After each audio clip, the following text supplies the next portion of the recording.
สวัสดีครับผมชื่อนายชัยวัฒน์จิตเทียงนักเรียนชั้นมัธยมศึกษาปีที่3โรงเรียนประเลียนประดุงศิษย์วันนี้ผมจะมาแลกเหล่าถึงความภาคภูมิใจในท้องถิ่นของผมชุมชนโยกตาหรือที่ทุกคนรู้จักในชื่อยงสตาอยู่ที่ตำบลตาข้ามอำเภอประเลียนจังหวัดตรัง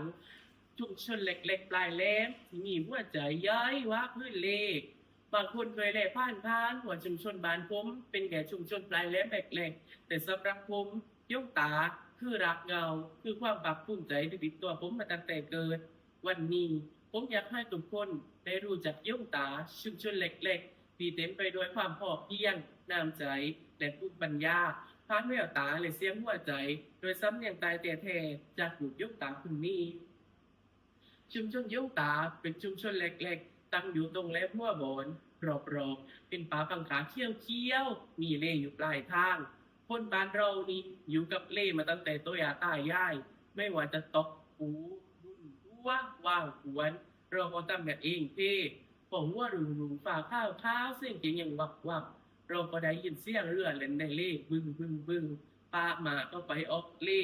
ป้าเรือรุ่นหัวมั่ง เรือแจวมั่งไปรุ่นกุ้งห้าปลาเพื่อมากินเลี้ยงครอบครัวโม่เราไม่ใช่ประมงอุตสาหกรรมแต่เป็นประมงหัวใจที่รู้จังว่าฤดูกาลอาศัยน้ำขึ้นน้ำลงไม่จับหมากไม่ตาโลรู้ว่าเล่ให้ชีวิตกับเราได้ถ้าเรารู้จักรักษานี่แหละคือผู้ปัญญาชาวเล่ชาวตายบ้านเรา ชาวยุ่งตาส่วนมากใช้เรือที่เรียกว่าเรือรุ่นหัวออกห้าปลาได้เล่เรือรุ่นหัวเป็นเรือที่เอาหวนผูกกับคันหรือหัวเรือแล้วปล่อยคันลงในน้ำให้คันรุ่นไปกับน้ำรุ่นไปสักพักตัวยกหวนขึ้นมาแล่ที่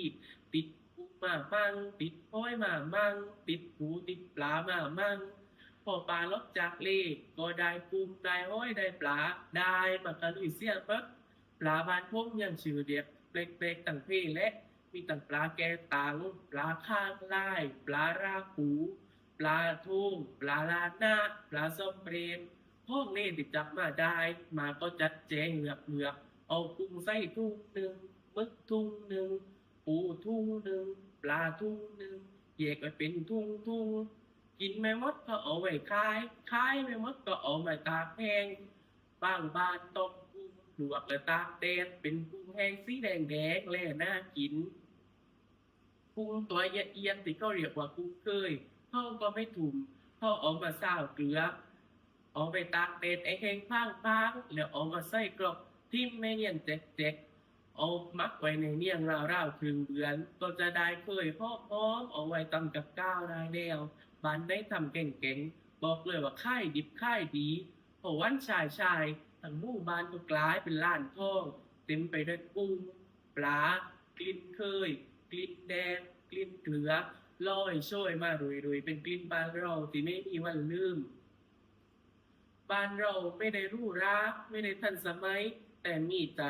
บ้านไม้ตายทุ่งสูงลมโกรกดีเปิดโลกง่ายอากาศพานเห็นเลขเห็นป่าปังกา ครอบครัวก็อยู่เป็นแบบครอบครัวใหญ่เสียงอาสานตอนตี 5วันเย็นเป็นสัญญาณบอกให้ทุกคนในบ้านมากันพร้อมหน้าพร้อมตาละมาเซ็ตลูกหลานก็รวมวงกันกินข้าวกับข้าวก็เรียบง่ายตามวิถีชาวเล่ต้มส้มปลาบอกยำร้อนนอกเกยชะลูนึ่งแกงเลียงตูเดแกงส้มกับข้าวที่คาดไม่ได้นำชุบปักนอกเป็นลูกตอลูกเมี่ยงกินกับข้าวสวยร้อนๆแล้งในคำเดียวว่าร้อยนักกินพลางเล่งพลางเสียงหัวเช้าดังเทือนจากตายทุ่นเรินที่ยุ่งตาส่วนใหญ่จะนับถือศาสนาอิสลามแต่เราก็อยู่รวมกันกับพี่น้องพุทธพี่น้องจีนได้อย่างกลมกลืน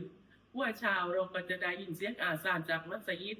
วันเย็นได้ยินเสียงระฆังดังมาจากวัดปีนี้ไม่มีความแตกต่างมีแต่การก้าวใจ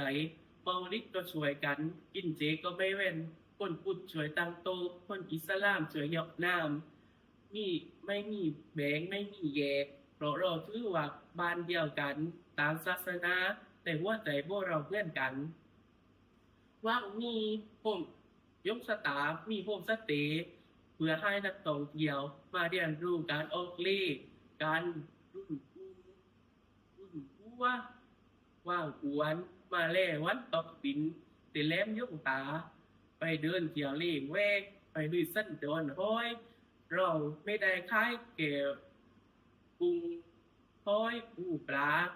แต่เราคายเรื่องราวคายวิถีชีวิตเพราะนี่คือทุนวัฒนธรรมที่ลูกหลานกำลังสืบสาน วันนี้ผมมายืนตรงนี้ด้วยความภาคภูมิใจในเล่ห์ที่เลี้ยงผมมา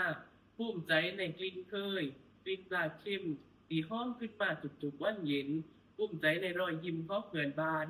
ที่ถึงจะต่างศาสนาต่างวัฒนธรรมแต่เราก็อยู่รวมกันได้อย่างกลมเกลียวเป็นอันหนึงอันเดียวกัน เราเป็นพวกเป็นใยกัน เราแบ่งปันกันตลอดมายกตาอาจเป็นแก่จุดเล็กๆบนแผ่นดีแต่ในหัว่าใจของผมมันคือบ้านที่อบอุ่นที่สุดในโลกขอบคุณครับ